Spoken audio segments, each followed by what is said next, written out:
Savez-vous pourquoi les marques dépensent des milliards en publicité alors qu'on a tous la sensation d'y être insensible? Tout simplement parce que ça marche. Et vous savez pourquoi? Car en tant que consommateur, votre cerveau est câblé pour les joies de l'anticipation plus que pour les plaisirs de l'expérience réelle. Vous le savez, un homme heureux ne rapporte rien.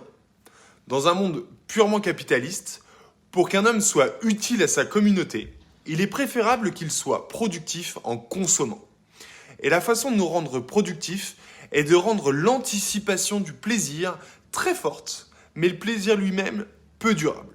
En d'autres termes, nos sentiments de satisfaction ont évolué, non pas pour notre plaisir, mais plutôt pour notre survie et celle de notre espèce. De nombreuses études ont été faites aux États-Unis et prouvent que notre corps libère plus de dopamine, qui est la source de notre état de plaisir, en pensant à la récompense d'un achat plutôt qu'à l'expérience de celui-ci. En gros, vous ressentez plus de bonheur à l'idée d'aller au restaurant qu'au fait d'y manger vraiment. Notre prise de décision est donc principalement portée sur des jugements d'anticipation. Plus il nous paraît gratifiant, plus nous serons susceptibles de succomber à cet achat. La dopamine est donc une sorte de drogue bien-être. Nous n'avons pas besoin de faire l'expérience du produit pour ressentir la montée de dopamine. Il nous suffit de l'imaginer et de l'anticiper dans notre esprit. Et c'est pour cette raison que la publicité fonctionne aussi bien, car notre cerveau nous plonge directement dans le plaisir futur de l'utilisation du produit que l'on voit. Du coup, pour vous satisfaire, la marque doit donc faire valoir des promesses fortes plus que de très bons produits. Par exemple, une marque de glace au chocolat va tenter de vous plonger dans le plaisir de la dégustation future en jouant sur vos souvenirs liés au chocolat.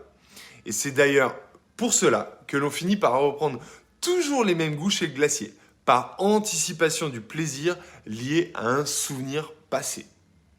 Pas étonnant dans ce cas que les budgets publicités des entreprises sont souvent bien plus élevés que ceux de la recherche et développement. Car dans le fond, notre cerveau va toujours rechercher ce qu'il a déjà aimé.